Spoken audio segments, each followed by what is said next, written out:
Well, welcome to the ArrowHP.com studios that have now moved to the beautiful Sunny Path office since our office is closed due to COVID-19. We've got a special treat today. I want to welcome Bob Edwards. Bob's a longtime friend and colleague, and he and I were having some conversations. I think it started as just check-in with each other, Right. and then we started some conversations that then went into some really pretty good, deep conversations, and we thought we'd share that with you today here on the Essential Leadership Cycle podcast. So welcome, Bob. Hey, thanks, Rob.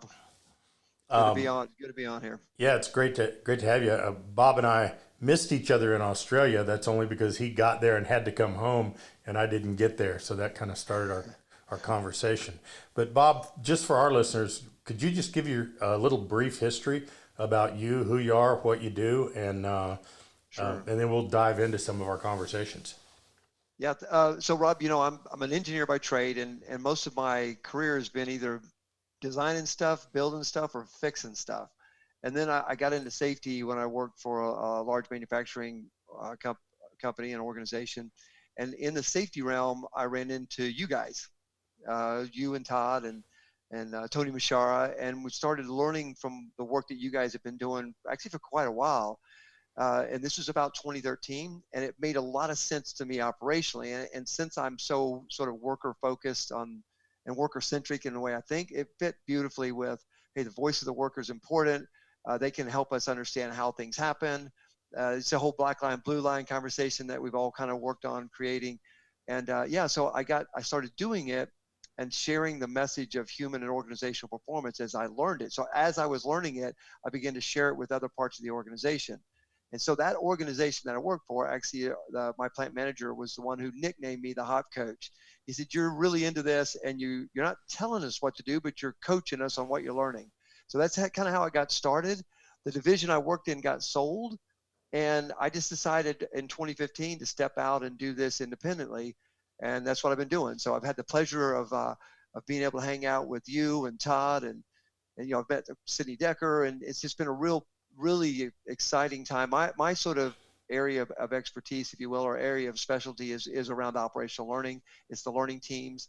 But I like all of the conversation we have around this stuff because it helps from the highest levels of leadership to the frontline worker who's, slinging a hammer and turning a wrench. So that's, and the thing I love about it too, is that I think when we collaborate like this, which you've been a huge proponent of collaboration, we come up with actually a better understanding and then better solutions. So that's why I do it, and that's kind of who I am. I appreciate that, Bob, and I'm sure probably most of the people that listen to this podcast know a little bit about you and who you are. And boy, I can't believe that it's been 5 years, 2015, Right. since you came out. That's fantastic. And you're right. We part of our conversation the other day that can lead to this is when we talk about the Essential Leadership Cycle podcast, the three critical elements to making everything work are we self and team aware? Do we really understand ourselves, what we know, what we don't know? And do we understand what our team knows and doesn't know? And do we understand our team well? Then we can frame that in whether we actually have a shared vision and values, and whether those visions and values are matching or not matching. Right. That'll allow us to create clear roles and processes. So our conversation the other day was interesting because it kind of flowed all the way throughout. Right. But from a self and team awareness perspective, we've all been talking about VUCA, and especially the volatility elements and how chaotic things can be. And we had a discussion about how you and I both come from operational backgrounds. Right. So we spent a lot of time on context. And I think one of the things that drew Todd and I together years ago were our discussions on context.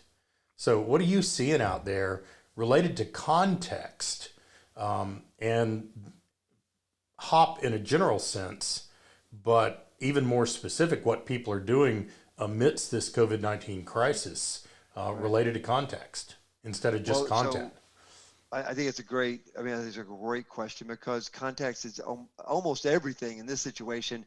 The moment by moment context, that's why we've actually, we haven't been doing learning teams. We've been doing what I would kind of call rapid operational learning. Todd calls it fast listening.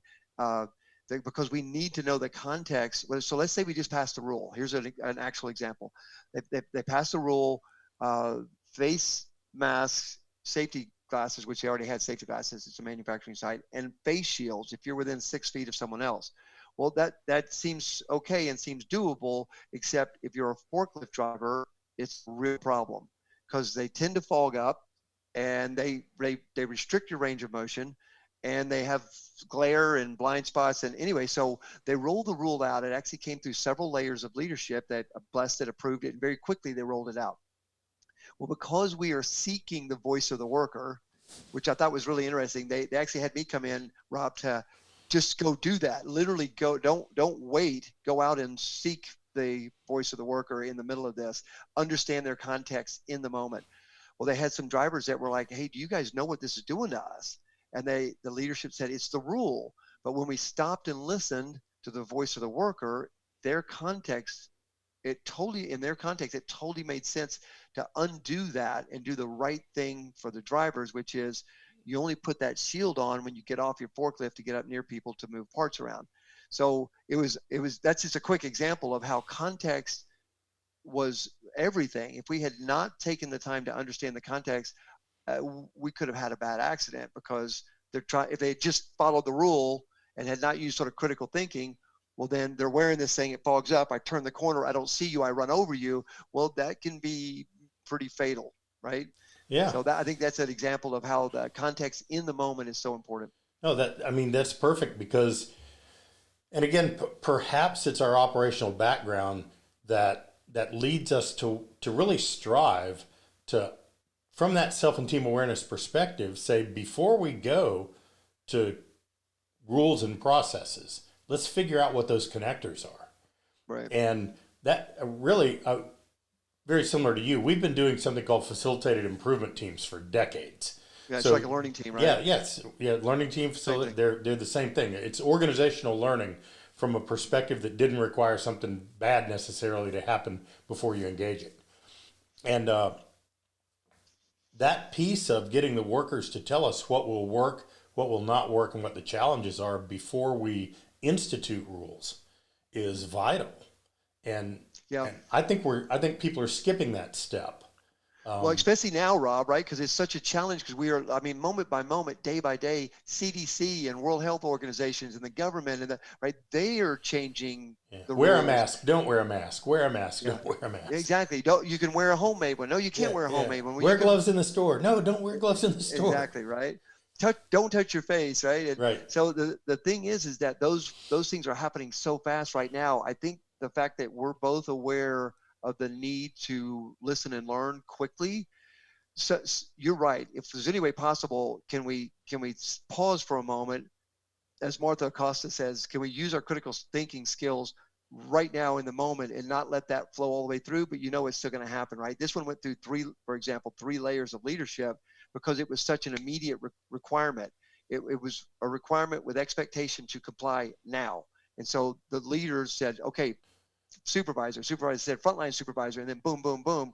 So nobody took a pause there and said, let's think about this. So you're exactly right. If we can, that'll hopefully help us on this sort of whiplash that we're causing in operations by all these quick changes.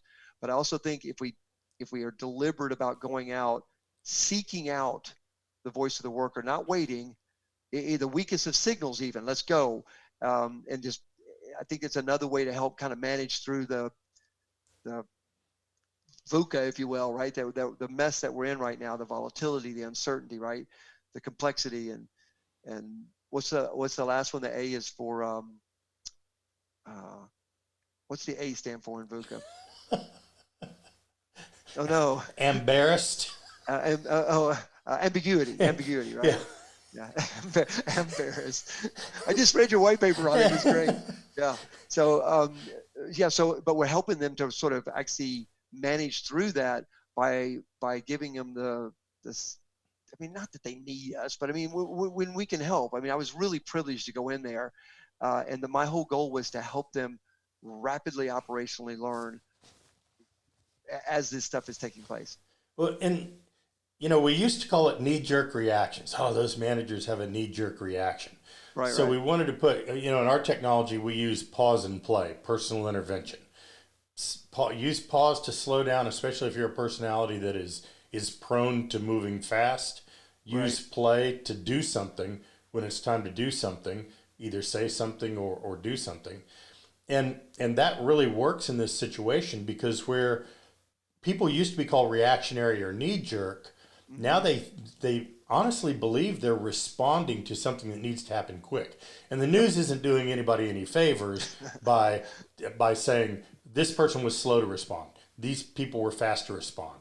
We're hurting people because they didn't respond quickly enough. So right, right. that goes into the minds of all these leaders, and they think that reaction is what's needed. When really, I love that you can just pause and respond. It's not a full stop. It's not a Yeah, yeah, let's put teams together. Oh, we're remotely working, so we can't do that until next Friday. right. It's solicit some information. It's a pause Yeah, button, not a stop button. yeah, yeah. It's just like this entire.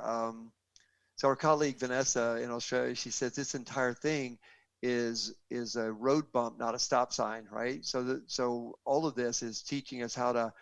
We're dealing with it right now. You're right. We don't have time to pull together a team and do a lot of vetting, and uh, we don't have that luxury right now. But at the same time, with the sort of tendency to act quickly, we may be acting too quickly in some cases and not taking a moment to Yeah. think about it. And if we do, I think if we do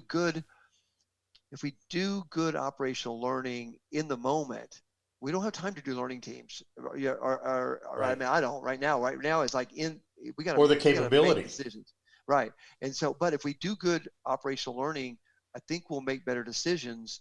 The HR manager there, when this first happened, I asked her, I said, "What's the first thing you changed?" Because Todd's always talking about, when emergencies rules either get thrown out or get changed pretty quickly. She said, "I had to change my attendance policy immediately." Because she said, we say to people, if you don't show up for work, we're going to ding you with points. You get enough points against you, you lose your job. Well, we've got to have people come in and work when they're nervous, they're scared, they don't understand a lot of this stuff. Some of them have fragile people at home, and so she had to undo that law, that rule. So she said, if come to talk to us, if you have a reason that you feel you shouldn't be at work, you can have an excused leave until this passes, and we'll get some temporary workers to fill in the meantime. And that's a rule she said she'll probably leave in place, because she said, we've said in the past, don't come to work sick, but then we dock you with points if you don't come to work. So people come to work sick. So when the flu season comes through and strep throat comes through it, right? All these things hit us, that when really you should stay home, and you should be able to stay home without getting docked. Yeah, what a great example. Another conversation we had the other day that I think kind of feeds right into that is, we've spent a lot of time on work as imagined versus work as done, and I still have the original drawing that we made on that years and years ago on a tablecloth over in Norway, which is Nice. kind of pretty cool. But I think what they showed was that, or what we are seeing, is that our capacities that we thought we knew were not our real capacities. Right. So we have a capacity as imagined Right. and a capacity as real. Yeah, because we're seeing what the real capacity is, or lack thereof, right? Yep. And in some cases, it's capacity that can be fairly well defined, like availability of masks and things like that, right? But in a lot of cases, I don't know that I even knew that I needed capacity in some of these areas. Yeah, Like, I mean, I knew pandemics are possible, but just being honest about it, I spent zero time thinking about what would I actually do if a pandemic hit. So I'm finding I have lots of areas where I really have no capacity. well, and our businesses are very similar in that we're not sector specific. Right. We travel all over the world. We have places all over the world. We are not limited to size of business. I mean, if you want to think about what we thought we had as capacity from a business Yeah. Yeah. perspective, we thought we kind of had that nailed Yeah. until everything Yeah. shut down. until the world shut down, right? And then if you're anything like me, I watched like the month of April just vaporized in front of me in a matter of days. Yeah. So and now May is vaporizing as people are still not able to get back to work. So yeah, and so you're right. We had all of this. We work in all these different sectors. Oil and gas, power companies, chemical companies, manufacturing, right? And you would think, wow, that's pretty diversified, unless it all shuts down. Right. And I mean, it shuts down for everyone. We're not complaining. Right, right, But it shows us what those deltas between what we think our capacity is as an organization, and what the real capacity is. You can actually stretch that down to the task level, right, because I think that these organizations have what they believe are embedded capacities. Here's the number of qualified people we have. Here's the number of people we have to do this. And now they're discovering that the number of people new to a task that's going on out there in industries that are still essential is amazing. right. The reports I'm getting is that every single day, people out there are being thrown into tasks they've either never done or haven't done in years. Yeah, yeah, exactly. Out of necessity, right? Yeah. And are you seeing the same thing too, Rob? Where actually injury reporting, I should say, but injuries are going way down. Near misses are almost non-existent. The reporting of them, I feel like people are so worried about bigger things that a little a little pain in my wrist is not something I'm going to the clinic for. And are you seeing the same thing? Yeah, absolutely. And I think it's almost normalizing what people would have wanted to report anyway. Right, So right. it's almost a critical revealer. But Yes. I love it that some of the thought leaders say all models are wrong, but some are useful. So, Right. a lot of people, again, we're back to context, have thrown out things. Oh, the Heinrich's pyramid was wrong. That model was completely wrong. We should have never used it. Well, I don't think that's good context at all, because I've been around long enough to know what things looked like before. Right. But I was talking to somebody on Friday, and in their organization, their near misses to near fatals were 2 to 1. 2 to 1. Wow. Now, those should be 10, 15, 20, 100, 200 to 1 in a high risk industry. Would you agree? Yeah, I mean, yeah. but so while you may not like the pyramid, by golly, you better watch those numbers, because if you have 2 arc flashes, 2 first aids, and 4 good catches, then I don't know how you're going to sleep at night as a leader. Yeah, yeah. Yep. And I think it would be easy to kind of maybe not pay as much attention to that because our hair's on fire trying to manage through COVID-19. But the fact is, if people aren't talking about those things, we're going to get caught sideways, right? And then even all the other stuff that people used to report, they're not bringing that stuff forward right now. But when this is over, will all that come through like a tsunami? I don't know. Yeah, the other thing I heard was that last week sometime somebody was talking about how injury rates were going to go down in 2020, and fatality rates in industry were going to go down in 2020. And I thought, well, no kidding, Sherlock. There's fewer people working. Right. There's fewer It's people like on car the accidents. roads. Yeah, exactly. So really, DUIs went down for April and May. I didn't see that one coming. So we've got to be careful that we're not letting those metrics inform us of our capacity. Yeah, yeah. Yep, you're right. Um, and I think you're right that some of the things that went on during the crisis are going to reveal themselves after the crisis as well. Yeah. I've seen that with some power companies where they're like, wow, during the storm, we had low injuries. But then after the storm, they're like, oh, man, I pulled something in my back or whatever. But in the storm, they're doing everything they can to restore. They'll put out, like you said, people, I only feel like I want to report something if I actually think something needs to be done, especially guys more our age. We probably deal with a lot of aches and pains that Right. we kind of got used to. Now during this, I think we're going to find that people, well, for one thing, they don't want to necessarily go to the clinic because there might be somebody sick there with COVID-19 or something, right? And one of my, yeah, exactly. And one of my fears is that there's going to be people that jump on this and call it a poor reporting culture. Right, right, right. And I think that that's missing the forest for the trees. Right. Because if you think about organizational capacity again, Right. who do I report it to, and are they even at work? If I report it, is there going to be the same analysis that there was? I know organizations that one of the things that they closed was their in-house clinic to treat people locally. So you're absolutely right that decision was good for COVID-19, Right. but doesn't necessarily it doesn't speak to a poor reporting culture that people don't report because there is no clinic. Right. It's the capacity of the organization to handle that. Okay, well, so here we go. We are also starting to discover, I think, that our roles, responsibilities, accountabilities, and authorities, or what we thought were clear roles and processes, are being thrown a bit into shambles. Right. But I also think that there's some people out there that are using this as an excuse to say all rules are bad. Right. And we're kind of back to that context conversation that you and I had the other day. That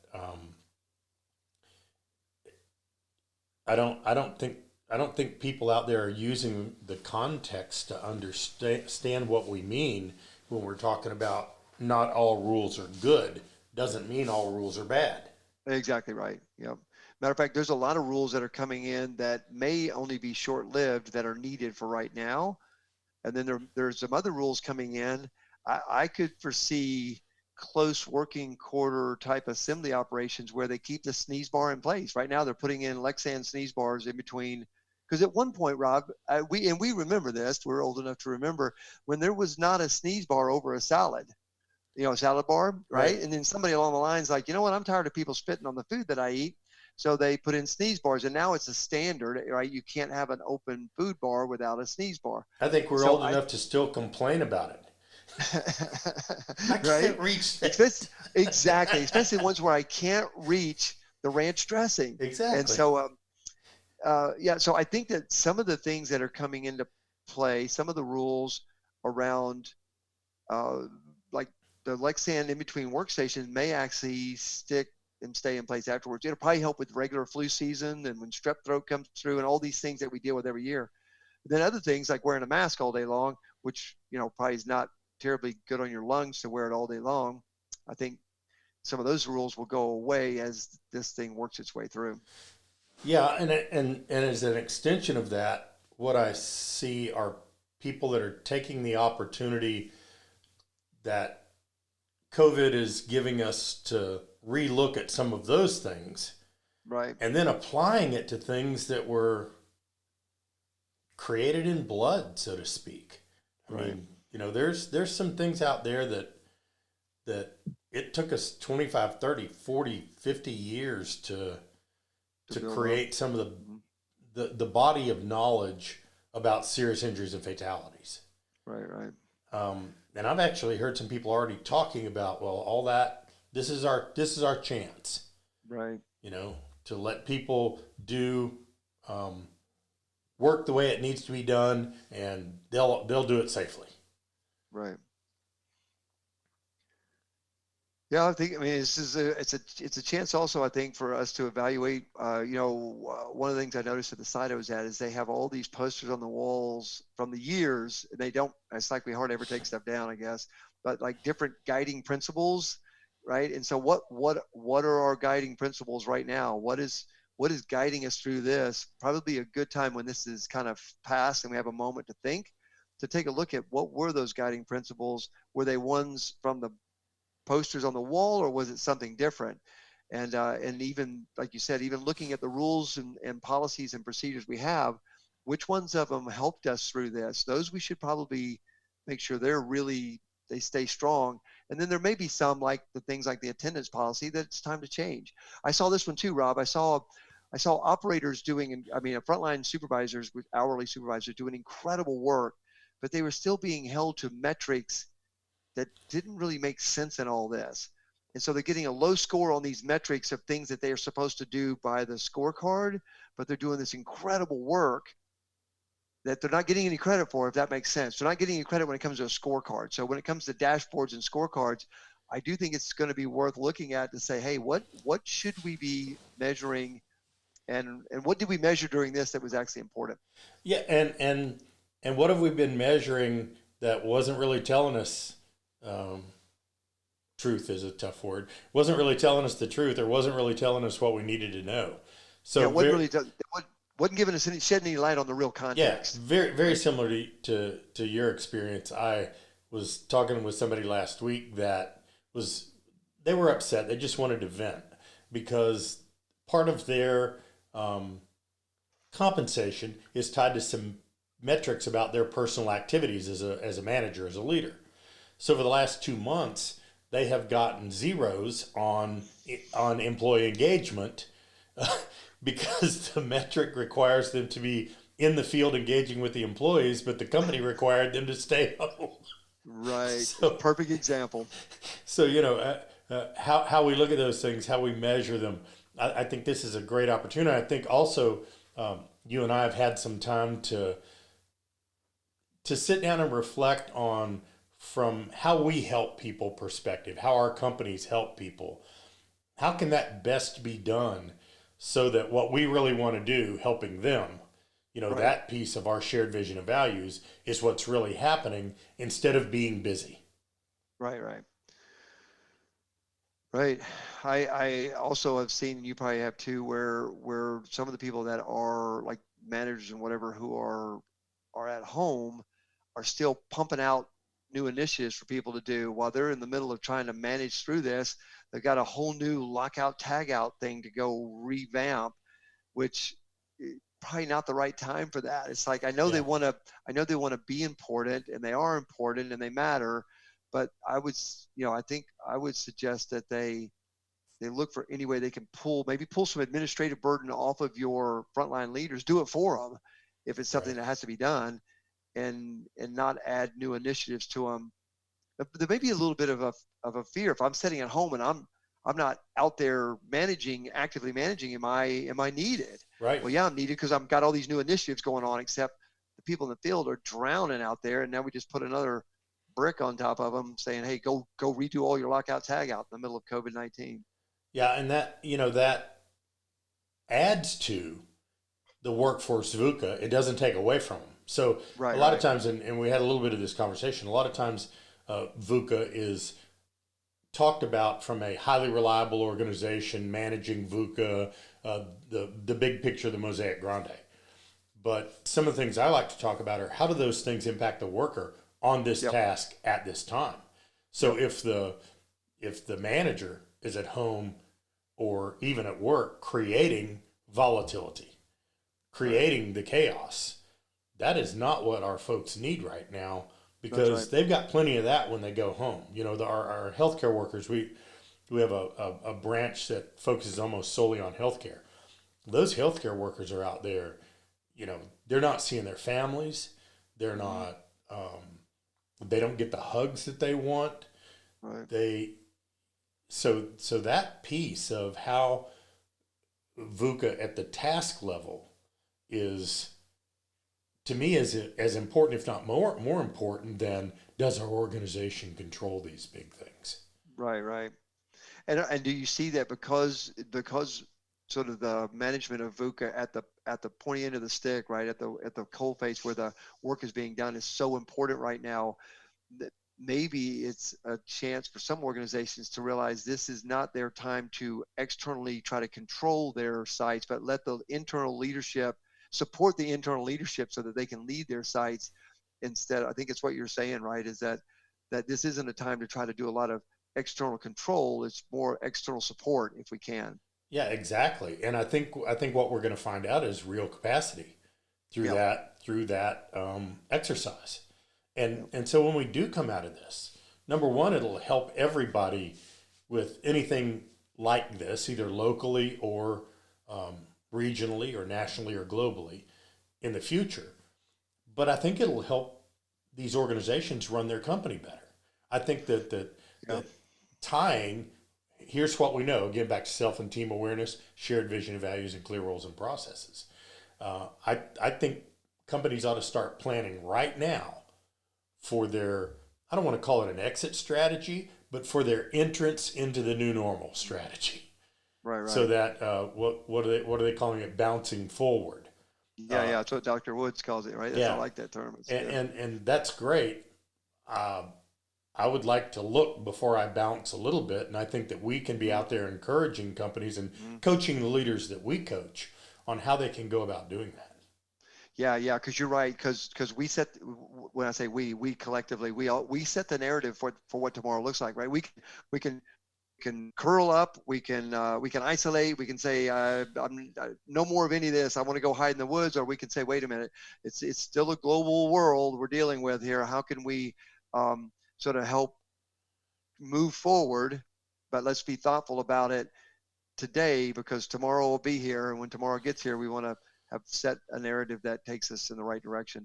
Yeah, and you know, I think that we, those of us who have been around doing this for a while, we we kind of have an obligation to continue to lead a little bit of that charge, Right. because I'm seeing that there's people that are not taking what we know, what has been learned the hard way into account. But they've got a lot of time to produce things, so they're producing a lot of content. But that content is without the context Of of what they're dealing with. Mhm. yeah, of what we've known for years. Yeah. Are Wow. you seeing some of that? Well, just in things like initiatives being rolled out that are way off on timing. I'm not opposed to freshening up and updating lockout tagout, for example, but it's interesting because that particular one, that rollout of that program, actually is taking it from a visual document to a visual but also massively written document. I wish you could see it. It's now 11 by 17. It's going to be attached to small disconnects. It's not going to work. They're going to fall off. They're going to be torn up. They're going to be right. And I even asked the maintenance guys, I'm like, is this going to help? They said, well, no, not. I mean, But Bob, it'll have every word that yeah, everybody knows and everyone needs on it. We can't just put one little barcode thing on there that's that has a permission on it. right. It's going to be a mess. And this, the fact that it's coming out right now, and that they did not back off the throttle when all this hit, it tells me that someone, whoever's leading that charge, is Andrea Baker uses the term industrial empathy. I love that term. That they're not displaying industrial empathy when they're taking a site that is an essential manufacturing site that is just buried in trying to get the work done. And oh, by the way, it's a lean site, which means everything was already at a razor's edge to begin with. So Right. now talk about capacity. Holy cow, we can't get these parts that we need because everything was on that really efficiency focused path. And so to be pouring on top of them this massive undertaking in the middle of all this, it does not show industrial empathy. So I hope that's something else that comes out of this, Rob, is that leaders and managers that see what these frontline workers and frontline supervisors have done to manage the organization and keep the power on, keep the water flowing, keep the Yeah. trash picked up, produce those products, take care of us medically, that they'll have more industrial empathy. I hope it doesn't drive a wedge. I hope we don't get further isolated from each other. I hope it brings us together more. Well, I've seen two sides of that coin. On the one side, I think we're starting to see some appreciation for the workers that really make up essentiality in our society. Right. And those folks weren't appreciated as much as I think they should have been over time. But the other thing we're seeing is a separation in that, okay, there's a stay-at-home order, but I'm an essential worker, so I get to uh, go home while my spouse has to do um, uh, education of our children, which we didn't sign up for, while we try to go shopping 1 day a week, which we didn't sign up for, and I'm an essential worker, so I go back and forth and get exposed every day. Meanwhile, you, HR manager, are sitting at home and being paid more than I am. Right. And I think I think that's going to start some conversations that are vital to moving forward. Yeah, I agree. So There's probably some conversations we needed to have for a long time, but now is definitely that now would be an opportunity, or shortly after this, to surface those conversations. yeah, no doubt. So give Kind of me gives a us some couple of perspective. things that you want to say, Bob, and I'll get out of your hair. Well, so yeah, so I think, Rob, first of all, thanks again for having me on your podcast, and I appreciate it. I appreciate the work you do, and I enjoy knowing you as a friend, but also knowing you Same here. professionally, and the work that you do is helping. And so, yeah, I just think that in this moment, the more we can do to listen to the voice of the worker and engage them as quickly as possible, and really look for what they need as opposed to what we want to think that they need, right? It's black line, blue line stuff. Yeah, and appreciate the fact that they're coming in, they're willing to do this work, and we should do everything we can to kind of help them out, and then hopefully you and I can help organizations get better at learning through all this, because learning is key, right? Listening to the voice of the worker and learning. That's great, and I really thank you for taking the time and being on. I know that you're doing some other things on the side while this is going on, and so I appreciate you taking the time to come on.